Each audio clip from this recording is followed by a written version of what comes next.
passage. Il est passé. Super, l'artiste. Super, encore un but sensationnel.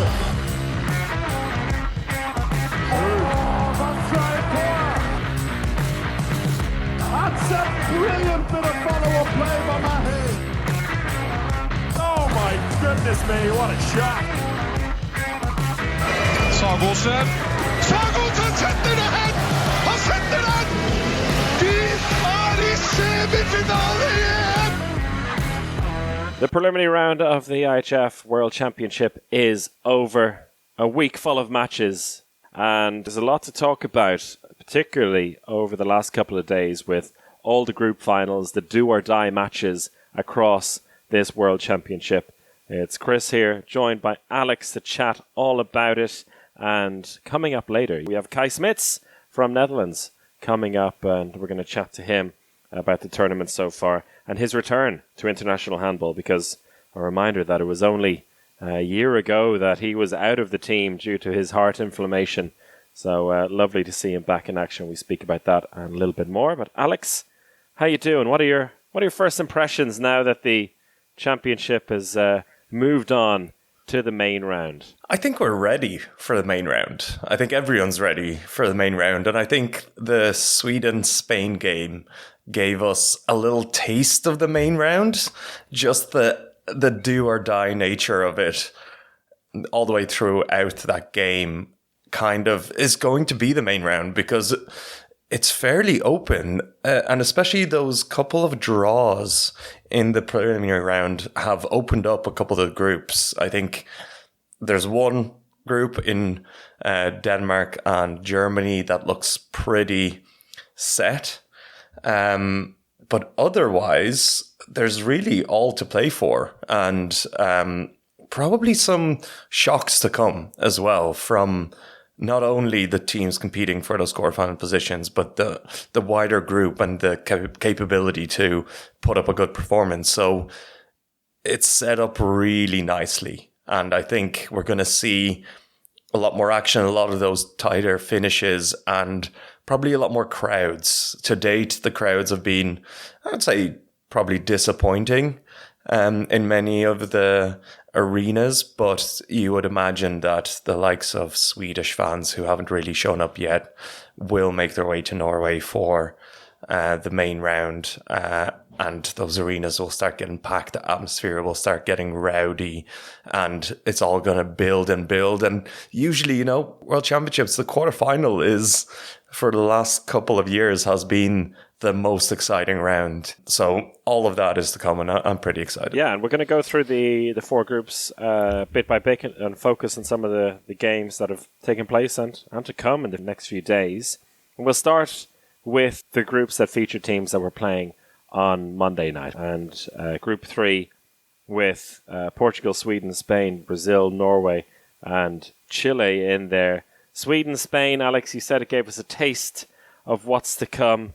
It really had all the ingredients of a classic game featuring Sweden or any Scandinavian team and Spain. What's the classic ingredients? Spain climbing out of a coffin? 7 down in the first half, 6 down with 15 minutes left to play. Sweden playing a near perfect 45 minutes of handball.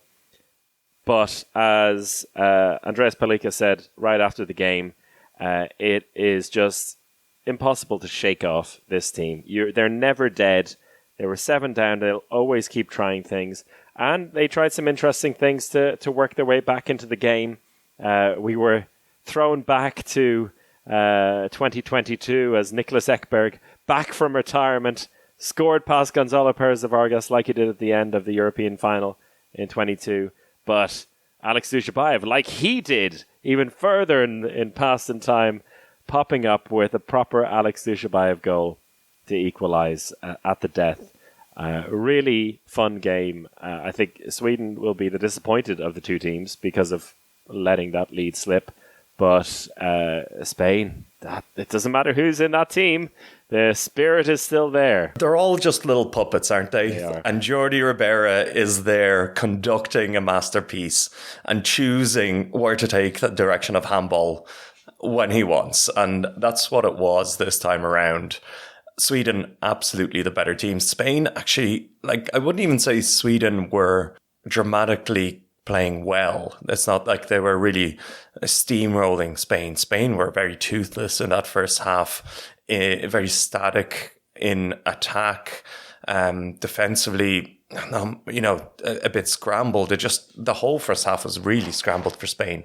And then on 45 minutes, Jordi Ribera puts in a master plan, and that composed of two parts. One was the 7-on-6, which we haven't seen much of that from Spain, but it was a new 7-on-6 that I haven't seen before, at least at the highest level. And that's, again, going back to all our arguments on 7-on-6 back in the day and whether it's hated or loved. My whole point is that it brings a new dynamic, a way of a team to get back into the game. And with 6 goals down, 15 minutes to go, Spain went 7-on-6, and this really unique style where they had 2 line players right beside each other, on either side of the court between the 1 and 2 and the 2 and 3 defenders. And right at the moment where the attack started going, one of the line players would move and take up a position, and that really threw off Sweden.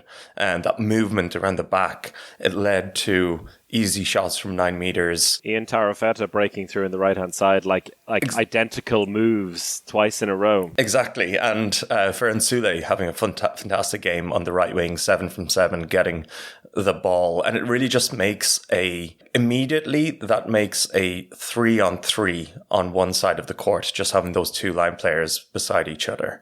And with just a little bit of movement, that one defender on the side will either be enticed to go out and try to tackle a player. One defender might follow the other line player and just open space. And it was masterfully executed, even though the first couple of attacks were very dodgy.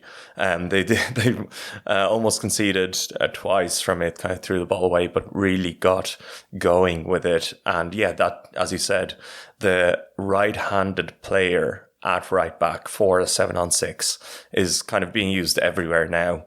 It makes a lot of sense. You just have that direct run between number 1 and 2 defenders that just works. Fascinating work, and will be hopefully studied by other teams, how to deal with that. And the other immediate action was also to change up the defense, which is, as I said, was a bit of a scramble. It didn't really work. Lagergren was having a field day. I think he got 9 goals in the game, but he was just sailing through that right side continually throughout the first 45 minutes. But they went with a really aggressive 5-1 defense, almost a 3-2-1, but closer to a 5-1, and put in Ian Barafet into that one position, the attacking defender, and he did wonders. He made a mockery of Eric Johansson. Twice he took a offensive foul and then got a ball stolen. Eric Johansson had an absolute disaster. Basically 3 mistakes in those 15 minutes leading to goals for Spain. But yeah, Ian Barafet just did wonderful there, because he's a winger, 20-year-old, fantastic season for Melsingon. Hasn't played as much as I would have expected in this competition so far. He's big. He's 1.94 m. He's long and strong, and could, not only can go one-on-one with the big boys on Sweden's backcourt. And it meant also that they could collapse the whole left side, which Lagergren was diving through. So the second he got the ball, he just had 3 defenders right in front of him and a line player, and there was nowhere for him to go. And just moving the ball to Barafet was just there. And that combination just inspired this huge run from Spain, going from 21-15 down to that last moment with Alex Dushabayev getting the equalizer, and a really, really important point for Spain going into the main round. Great shot as well, clipping the shot off both posts and in. And, Sweden knew it was coming. They had the timeout just before, and Mikael Appelgren, the coach, said in their last attack, it's hard to know exactly what they'll do, but Alex Dushabayev will do it. and he's like, hit him, tackle him, make it hard for him.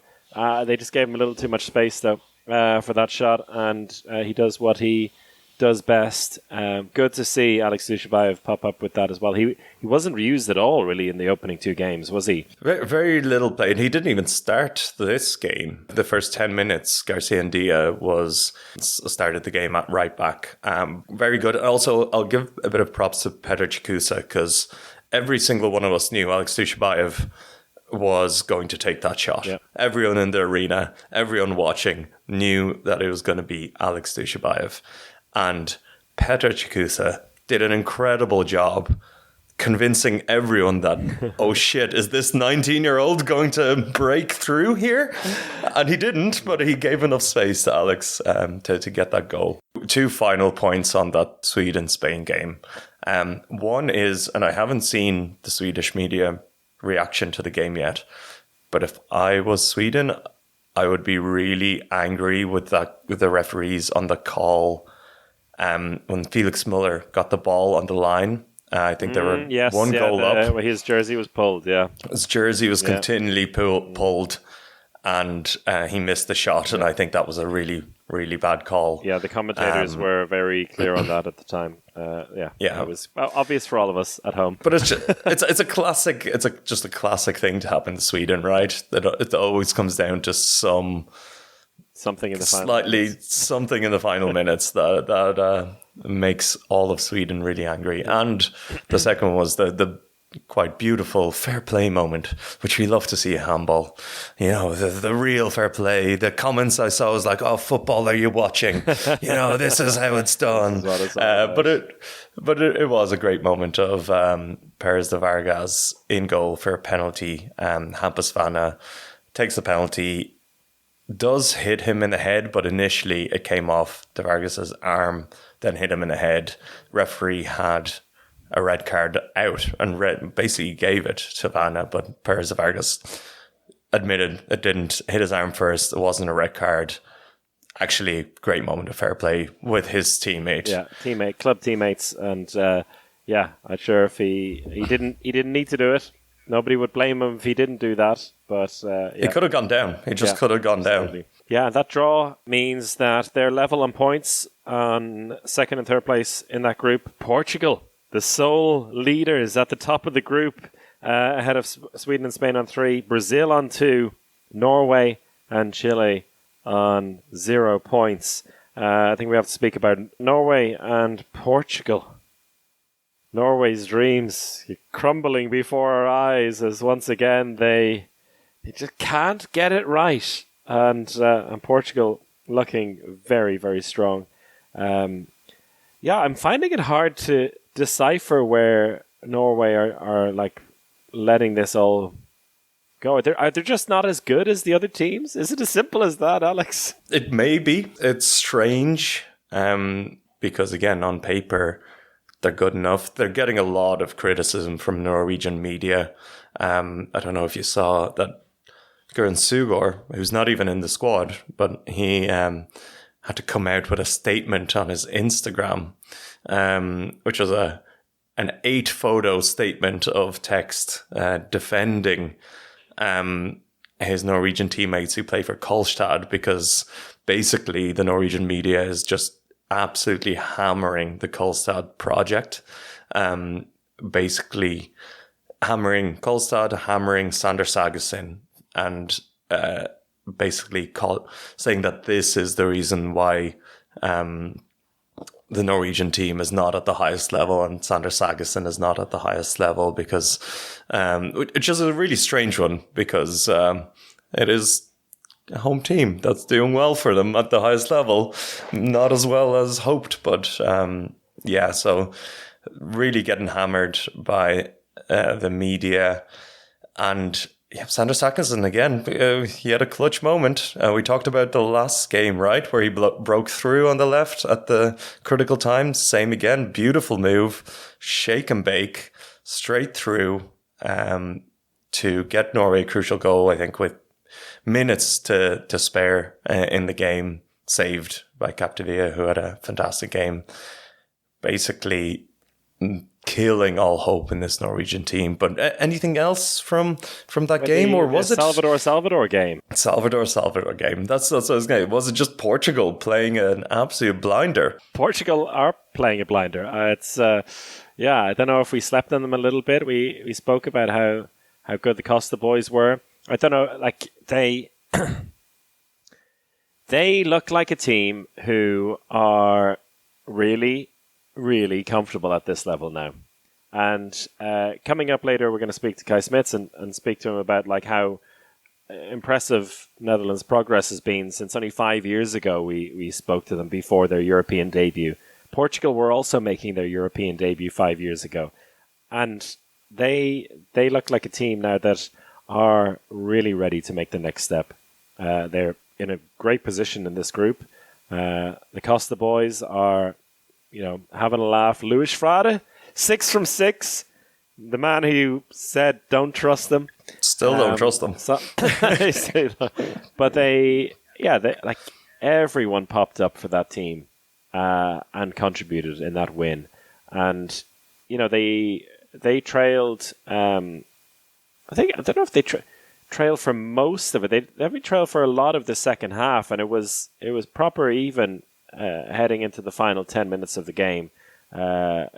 Heading into the final minutes of the game, the scores were level after 55 minutes. So just the composure that they're showing for a team led by a couple of young players in the Costa brothers, I'm really impressed with, and I'm jumping on the bandwagon. We've always been big Portugal fans of this podcast. It goes without saying. Ever since they first got to the Euro, we've been all over them. But this signifies a brilliant opportunity for them.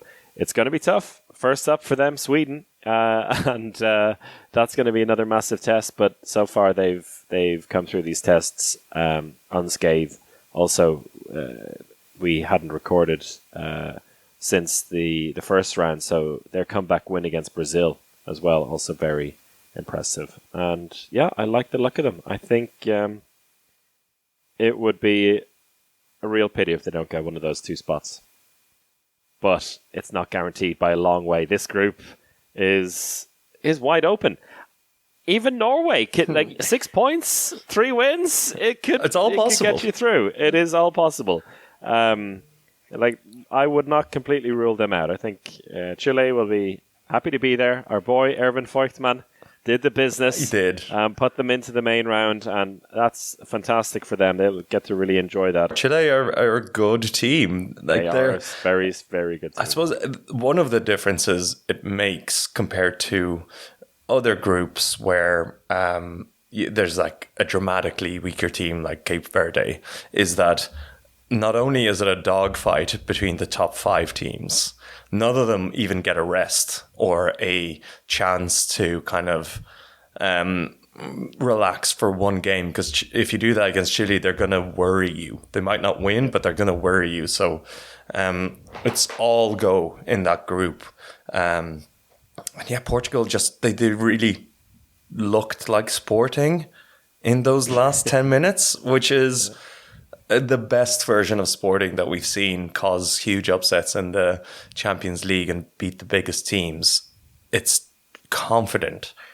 It's fun. It's exciting. It's unpredictable. And you just love that. So, yeah, bandwagon fully back for Portugal. Brazil managed to get through 2 points. They were living on the edge for a while against the USA, trailing by 2 at halftime. And they came out and won the game by 7 in the end. But I was thinking afterwards that if the USA had gone and won that game, they still wouldn't have qualified because Norway would have lost to Portugal, and all 3 teams would have been on 2 points. And then on goal difference, USA would have been knocked out. So imagine if they had won it and then been heartbroken by Norway fucking them over.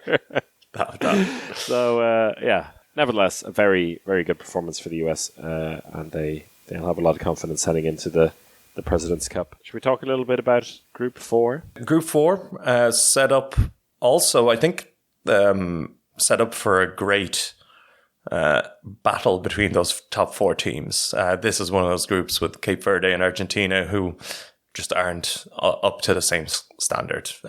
They're President's Cup teams. But the top 4 teams have a lot to play for, and Egypt flexed their muscles against Croatia. But I think the story between those 2 teams is really injuries. First, we saw Domagoj Duvnjak, which is a tragic story, on his last championship with the Croatian team.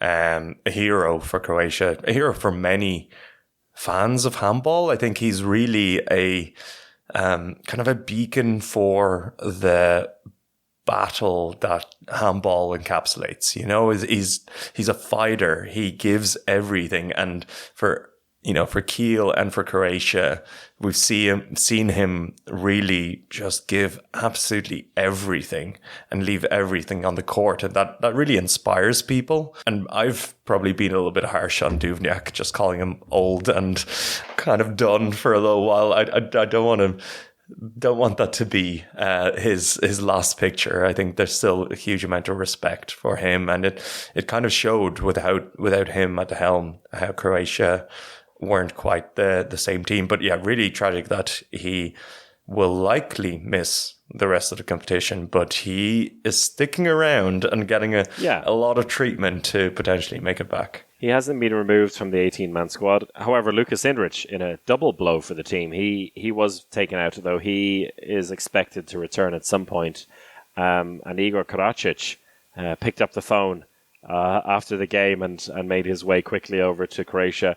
And yeah, there is a difference in the playmakers. I mean, Karacic coming fresh into the team, of course, it's going to be difficult.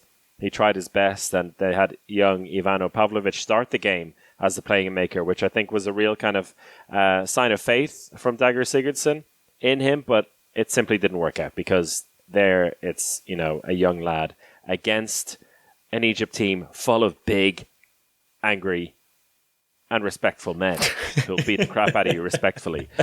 They're not messing around. They don't care how old you are. Looking very, very good. Muhammad Ali in goal had an absolute stormer. In the battle of the goalkeepers, Dominik Kuzmanovic was beaten all ends up. He had 10 saves, decent, but I'm sorry, Muhammad Ali absolutely killed it, 38%. And Egypt, I was worried about one particular position for this team, and it was the playmaker. Without Yahia El Dara, I was like, are they actually going to have the player they need to kind of drive them to that next level?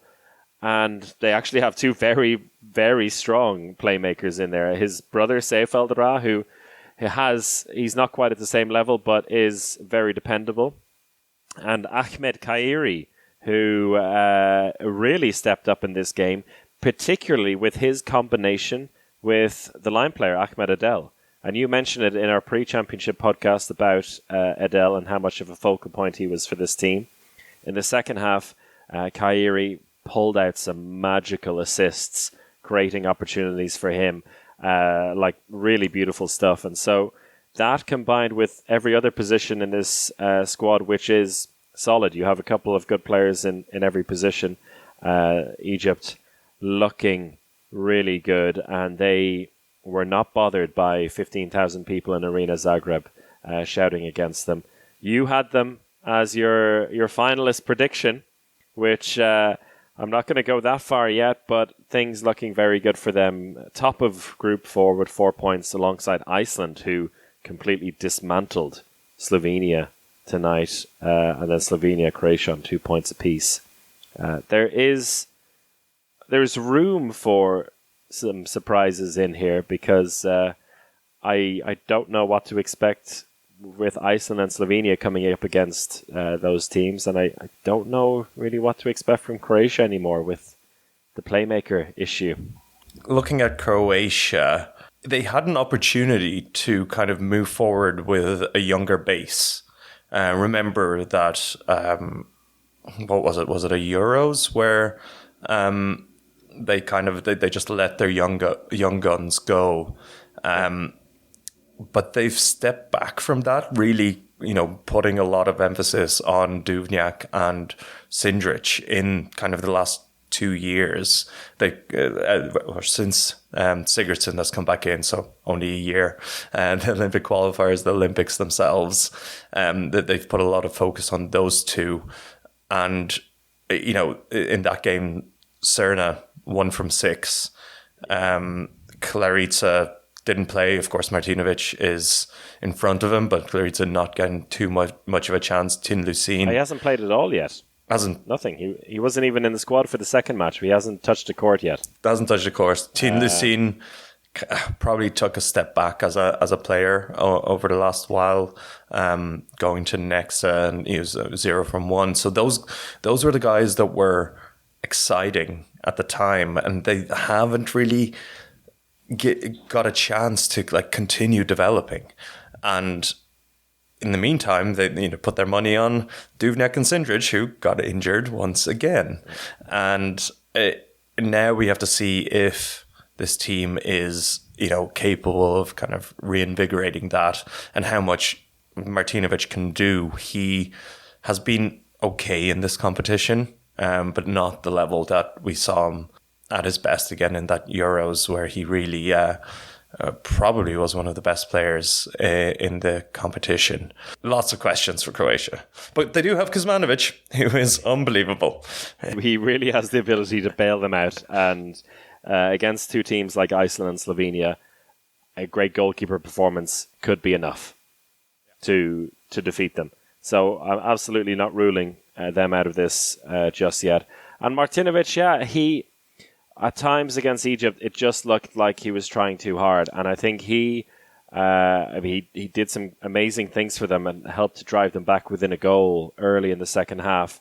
But he needs some support there. And if he is taking shots that he really shouldn't have to be forced to take, just because he feels like nobody else is going to do it, then you end up with 6 from 13 as he had in that game. And it's not a team performance by any means. Iceland looked really good, I would say, against Slovenia today. Hallgrimsson had an amazing game in the first half and a 6-0 run midway through the first half.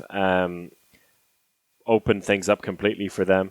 Aaron Palmerson in that first half, slinging balls around, scoring goals, looking good. It'd almost make you want to support them again.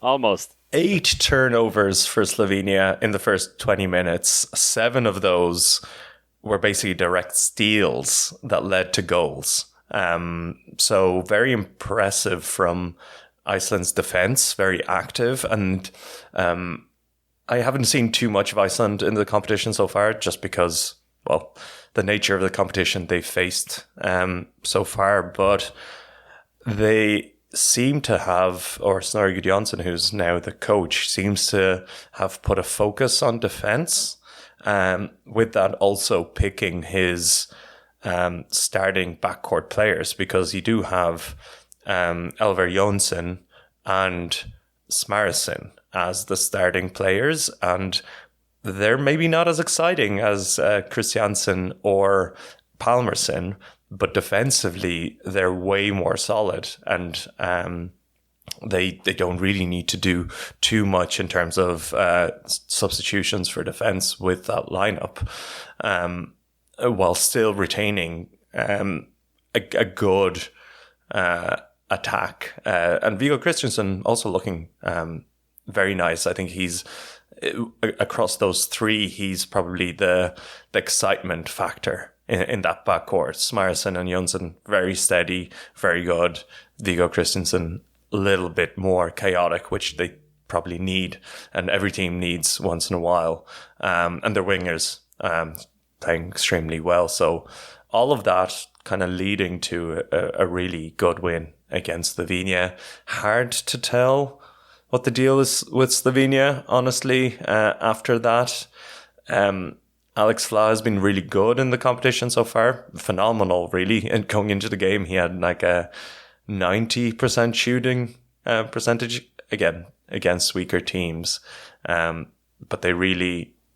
It seems like one of those games where the goalkeeper catches fire, the defense is firing, and it all just falls apart. It's over.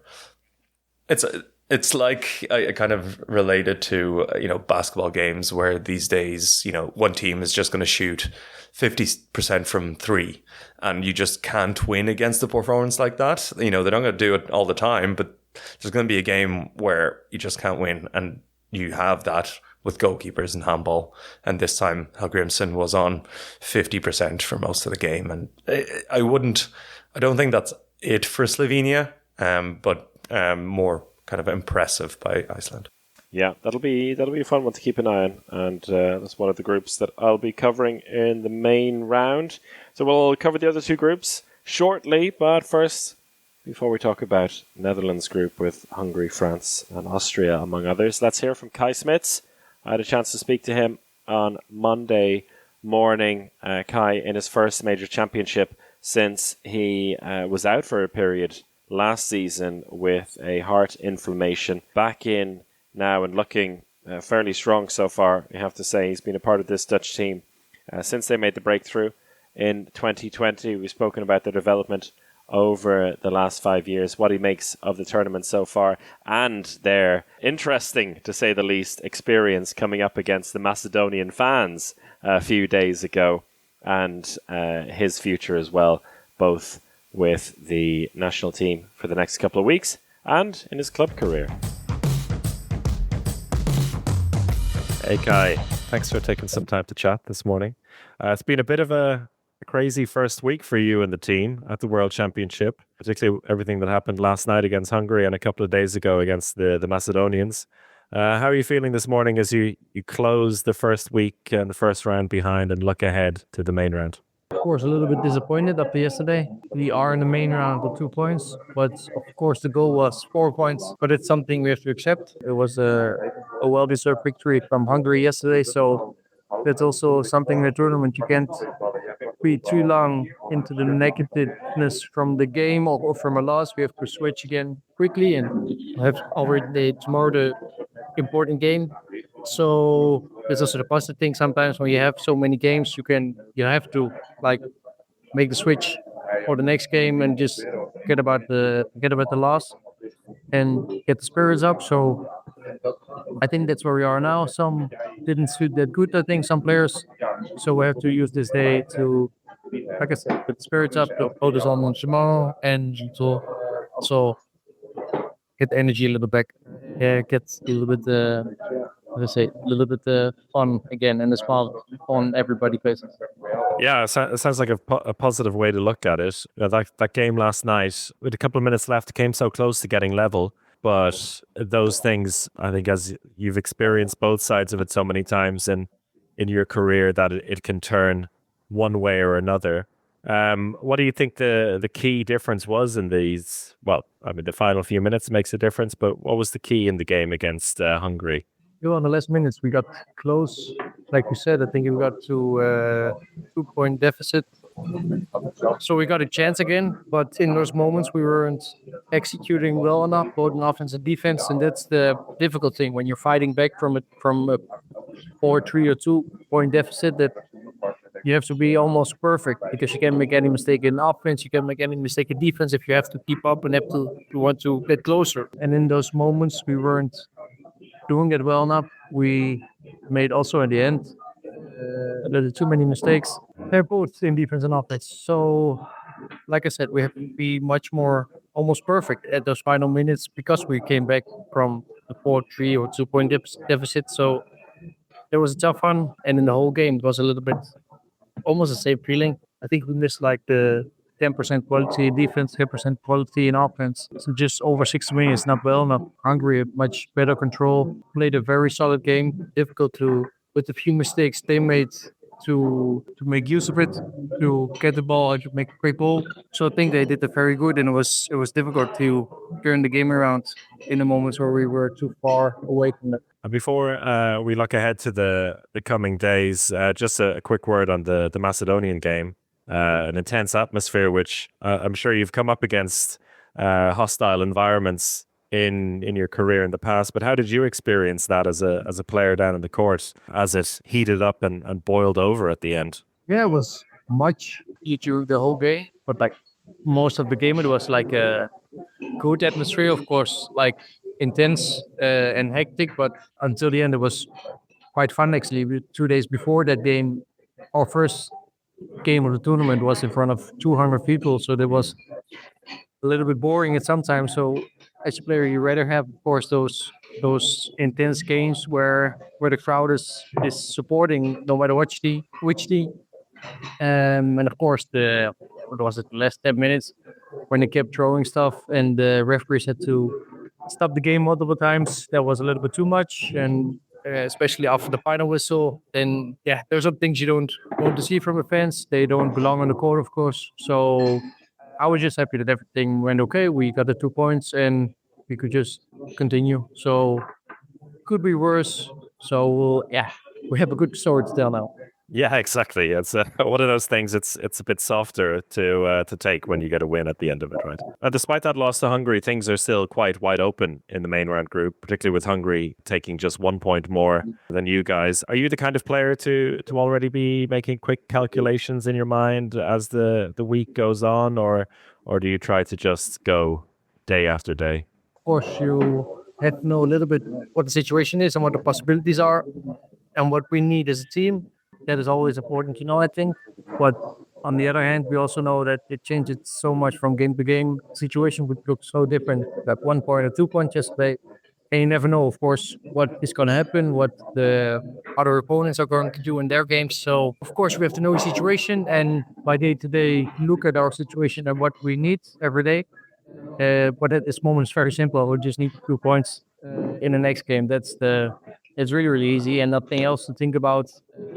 Also, because there are so many games left in the main round, so maybe the mathematics is more for the last game. It's quite crazy to imagine. It's only 5 years ago. I remember speaking to you on the day before the EHF Euro in 2020 over in Norway. Yeah, and that was with you and Bobby on the eve of making your major championship debut. And 5 years, a lot has happened with this team. And for you personally, the development has been quite incredible from debutants with, I guess, very little expectations to now really fighting to make a big breakthrough at the quarterfinal level. Is that something you ever have time to kind of reflect on when you gather with the team now, particularly as you weren't a part of the last championship, that this team has really come on big steps in a short time? Both yes and no. Of course, we are aware of where we came from and where we are right now. But also in sports, it's like we just maybe sometimes also too often just look at the next goal and you look at the here and now instead of, okay,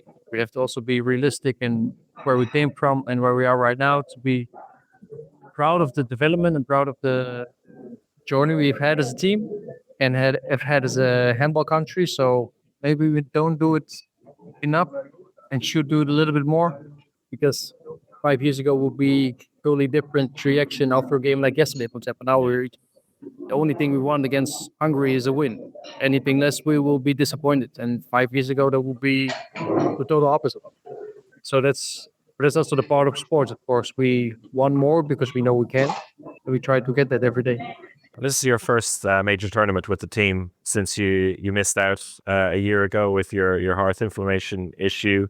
Has that experience kind of changed a little bit how you look at competitions like this in terms of like the bigger picture and spending time with the team after missing so much time and I guess the uncertainty that came with that? Also, again, both yes and no. And I can feel a little bit too less. I should think about it a little bit more, because I was also calling with my girlfriend yesterday and just complaining and being like disappointed after the game. And she was also saying like, of course, I can understand you after a game like this. And of course, I know what you want. But remember, 1 year ago, you were on the bench, on the sofa at home, looking at the screen at the team. Now you're with them again. So contrast is enormous in a positive way. But still, sometimes it's difficult to think about that after a loss or on a shitty day. But it's something you have to keep in mind, because last year, this was exactly the spot I was wishing for to be, just being with the team, playing tournaments, not even talking about how well we're doing, just being with the team and being able to play handball again. So it's certainly something I have to force myself sometimes to think about and just be thankful for and grateful for, because I definitely know it's not something that's common or that's given. But again, in sports, it's also easy to forget about it again and focus on the result too much. So I have to put myself in that way of thinking sometimes. On the physical side of things, this is, I guess, another level of intensity. Playing a match every 2 days, as you mentioned, it comes very thick and fast at a major championship. But at least from the outside, body seems to be working quite well, and you're feeling good. Yeah, of course. You always know the games every 2 days. You are going to feel quite early. Also, sometimes in the tournament, especially with games like Macedonia and Hungary, it's very physical, very tough. Of course, also our way of playing doesn't help in a tournament like this when you have that many games. Then sometimes I wish I was 2 meters and could keep the distance from the defense and just throw over the defense a little bit more. But that's not the case. So, but on the physical thing, but also mental thing, like we feel like this, we know, yeah, have tough mornings, have pain in the body when we wake up, and just have less than 48 hours to get the body ready again. So, but it's also something we're used to and just is part of this tournament. When we mentioned to some of our followers that we were going to be speaking to you this morning, a question that came up a couple of times is your future. I don't want to ask you outright because I think it's not fair about talking about club things at this point, but just on it maybe a broader sense, because it is confirmed, right, that you're going to be, or you're looking for somewhere new for next season. What kind of things are you looking into in terms of another opportunity or a challenge in your career? Quite a difficult question because my mindset has been so somewhere else this month, especially not being with the club. My thoughts here and have been thinking about it the last weeks, also because my future is set. How and what I can't share yet, of course, that will the club do. But just a place where I will be challenged every day and know I can bring my best and I can help the team. So I think much more I can't really say, but the club will bring it out when they want. Okay, that's interesting. Good to know. Lastly, then, before we let you go, as you head into the main round and you'll be challenging for that quarterfinal spot, which would be massive for the team. In terms of what you can control as a team and the style of play you have, what do you think really needs to click for you over the next few matches to get the results you need? Like many games in the past, we have had it from our creativity and the surprise of for the opponents, and we also feel like, of course, the opponents know us better and better, and they know us as individual players better and better. We could also feel it yesterday in the Hungarian game. They were very well prepared, and it was tough for us to find the spaces. So even not going away from our playing style, we have to still be creative and maybe try to surprise a little bit here and there, and also be ready to change a little bit during the game, not play too much the same if it doesn't work. We have to also try and turn the game around if we need to, and keep open-minded and just be well prepared as well. Well, it's going to be an exciting week for sure. Looking forward to seeing you guys in action. Thanks a lot for the time, Kai, and take care of yourself. I will. Thank you. So we got a semi-exclusive there from Kai that his future is determined. He, of course, wasn't going to say which club he's going to, but he has signed a contract with a team, so that'll be interesting to look out for. And he spoke about the game against Macedonia, where I think it's easier to look back on that with a smile and to say, oh, we've got a story for the future when you win that game. But not when you come out in the wrong end of it, which they did against Hungary in their final group game in a very interesting match. Both sides see this as a big opportunity for them to progress to the quarterfinals, and things looking quite open in this group too, Alex. France looked like the outstanding team. They're just plodding along. I've barely watched them so far. You don't need to yet, on 4 points. But then Hungary's draw with North Macedonia opens things up because they're on 3 points. The Dutch and Austria on 2 points apiece. And then the Macedonians on 1 point, with Qatar rounding off that group on 0. Yeah, maybe the only comment on France is that Thibaut Brie has been phenomenal for them. And finally, we've kind of talked about that left back position and the gap that Karabatic was simultaneously taking and what was left for France. Yeah. But he's stepped up into that position. He's, I think, averaged about 6 goals a game, shooting a really good 72%, and looks like he could be the player for them with Prandi as more of a impact sub. And it's given Prandi time to recover and get ready. But otherwise, France just doing very classic French things, similar to the women's team, where they just, every player scores in every game at the start. That's their goal. They don't care about the scoreline. They want to get every player to score. They're pretty much getting that. If everyone scores a goal, then chances are we win. It's a good way to approach it. Bria in that win over Austria, which was the group final, they had 6 goals and 6 assists, which I think was very impressive. And I did watch a bit of that game, and I liked the look of Austria as well. They were battling hard. I mean, they don't have the quality all around the court of the likes of France, but I think they're a nice addition to this main round group, because Hungary, Netherlands, Austria, North Macedonia are all teams that on a given day can and will beat each other. So I think that's going to be a real toss-up among them.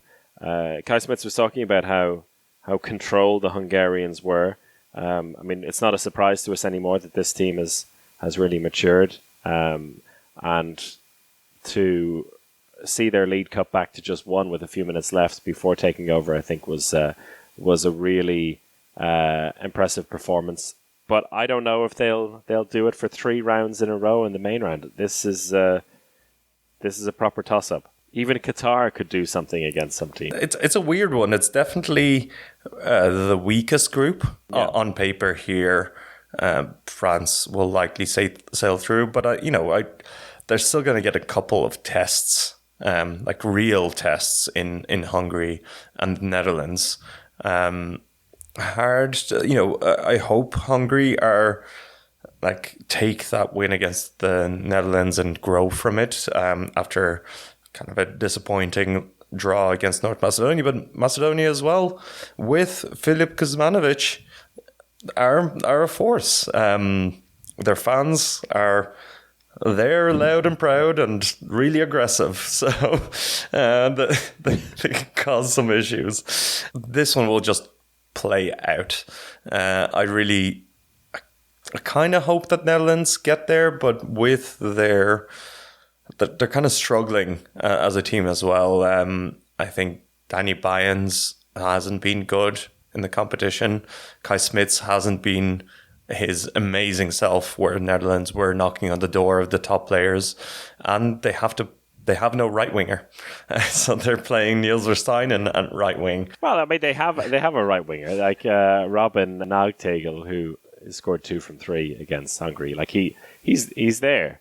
Like he's not bad, but they're shifting in Versteinen in there. I think in times of need. I'm more worried about this team in the goalkeeper department, because they're scoring goals with ease. They're one of the highest scoring teams in the competition. They had an 11% save rate in the Hungary game. You can't expect to win a game like that with an 11% save rate.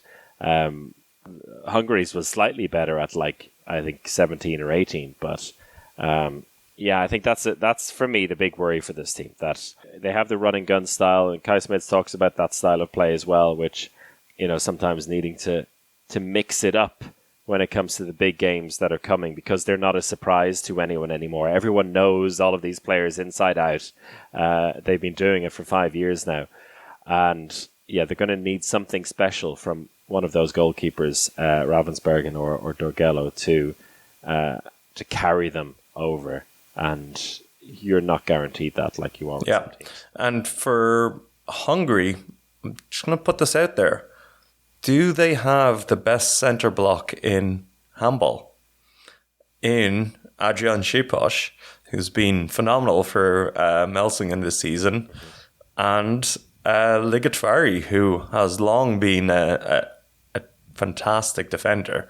And how far can their defence, which hasn't been fully on show, it's not like they've been really shutting teams down, but though there's something there with Hungary's defence where they could put together a 20-minute string of really tough defence to put it up against any team, And I mean that for kind of the rest of the competition, whether it's against France in this main round or a potential quarterfinal. Yeah, just like Egypt, two men who will respectfully beat the crap out of you in Patrick Legavari and Ship Bosch. I mean, I think they're great. They are really enjoyable to watch in defense. And Ship Bosch continue, like he has grown over the years. Like you said, he's been so good with Melsungen since he moved to the Bundesliga. A move that a season and a half ago, I think, perplexed people a little bit, but he's really proved all the doubters wrong. We never doubted him. We've always been a big fan of him. But he has, really taken steps up, and it's a formidable pair of defenders. That's for sure. We've got the last group to talk about, and that is led by Denmark and Germany. Probably the group that is most certain of which teams go through. They play each other in the opening game. So immediately when you're listening to this, they're going to play each other and kind of probably decide who's going to go in which position into the quarterfinal. Really good test for Denmark.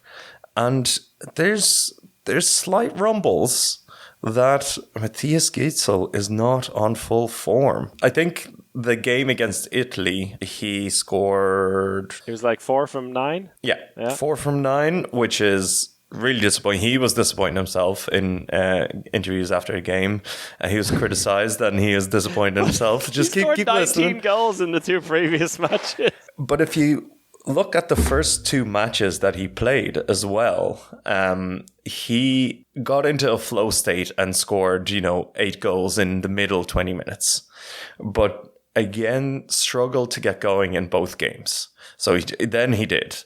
And this is a little bit based on an article that Bent Newgård did for TV2, just saying that it seems like Denmark they're not flowing and not getting him involved too well at the beginning of games. Like their tactical setup is not giving him the best opportunities possible. And he kind of has to force it at times and really try to get the ball, make something happen.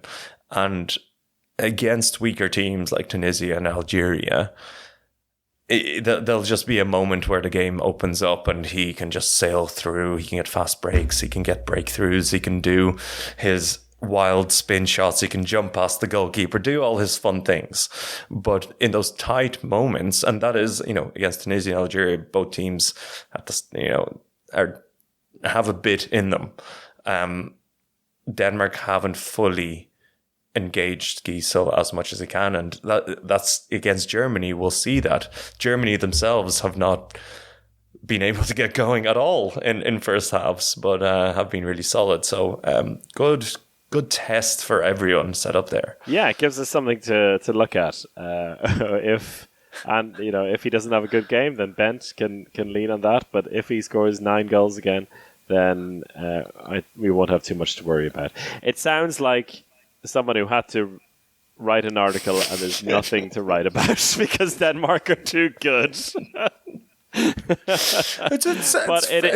I can absolutely see what he means, and like in the throes of things when it's happening live and commentating on it, because they're winning all these games so comfortably, it's not at the forefront of our mind. But yes, when it comes to like normal set play and creating things like he does with Berlin, where he has a left-hander as his playmaker, maybe that also has something to do with the kind of leaning towards him a little bit more than I understand. But they've also not played with the playmaker in the last 2 games. Lasse Andersen has been the playmaker for the last 2 games. And that man, his right arm is just like constantly, he has to hold it back not to shoot. It's like it's a magnet towards the goal. His lovely stat line against Italy, though. 4 goals, 4 assists, 4 steals. It's a beauty. I'm very, very, very happy for Lasse Andersen that he's getting so much court time. It's overdue for this team.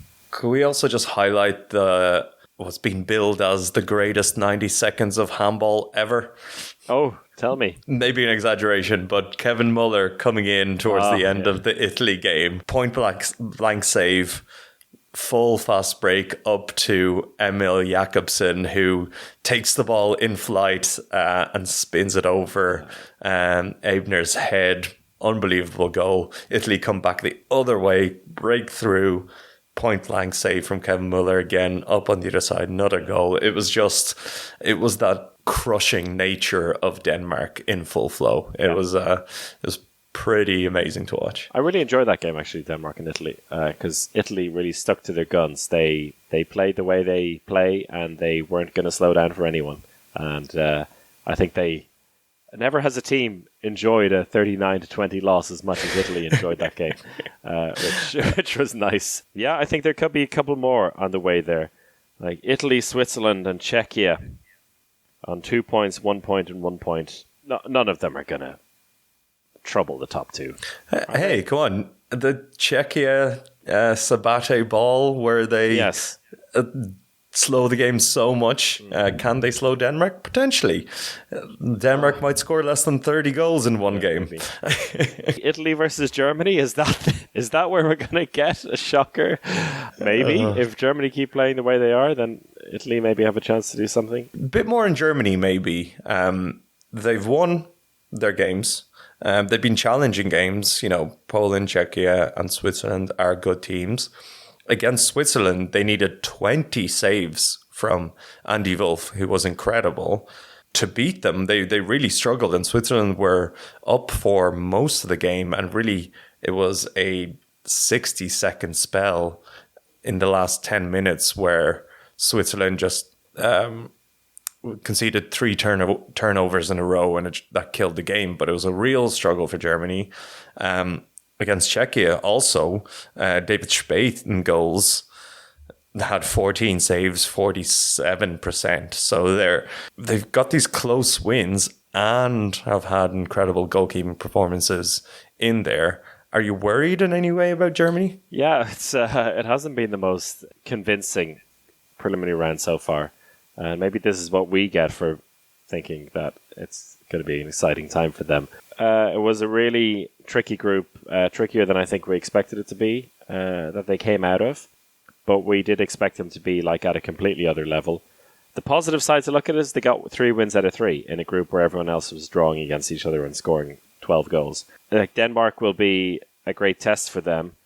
I do worry a little bit that Denmark could crush them like they did in the Olympic final, and then they have to go into defensive mode and try not to lose against Italy, and then all of a sudden things could really start to snowball into disaster. But I haven't been convinced by them yet, but I think that doesn't stop a team like Germany being able to find a way.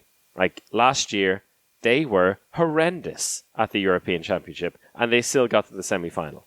One of the worst teams, but they still got to the semi-final. They found a way, and so I think they will find a way to get to the quarterfinals as well. But then, they're going to have to answer some questions for us before then. Yeah, definitely. And I think they haven't really figured out... Actually, I don't know if it's on purpose by Gislason so far, but they've used so many different lineups on that back court.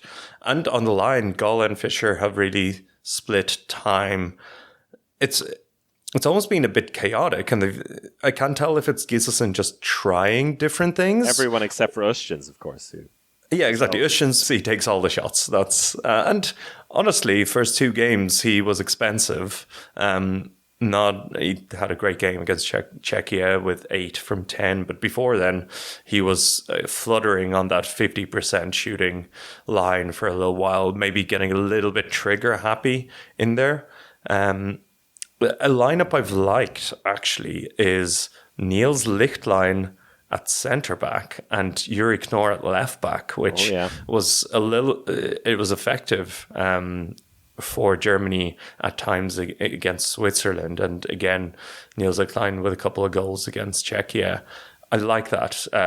Great story for Niels Lichtlein, who Giselson basically left him out of the European Championship squad initially, the home one, and told him, you need to get better at defence to play for Germany. And he did that. He went to Sievert in Füchse Berlin, told him, I want to play defence.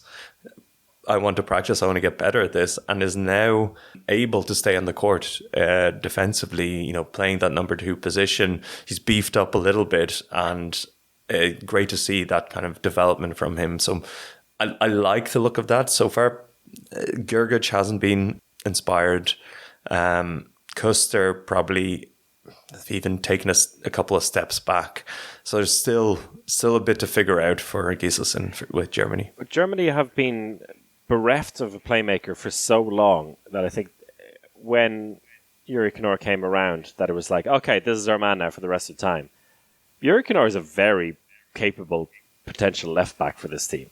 And I wouldn't be surprised if when he goes to Aalborg next season that he'll become a left back. I think it's just he's been pigeonholed. He loves shooting exactly. too much. Exactly. He doesn't have to be a playmaker. He can. In Aalborg, he will be the left-sided player, as they do in Denmark. There's no playmaker or left back. It's you're on that left side. You do what you want in that whole space, and there's going to be a bomber on the right side for you to play with. And again, feels like Giselson at this moment in time is still trying to feel things out, as opposed to, I don't know, the French approach of playing different players because they're confident that they're all going to do well. Well, they have time still to work their way into it, assuming the next 4 days are not a complete catastrophe for them. We're going to wrap up here. That is your main round preview. And we'll be back with more coverage in the coming days as well, with a lot of exciting things on the way. Talk to you again in a couple of days. Goodbye.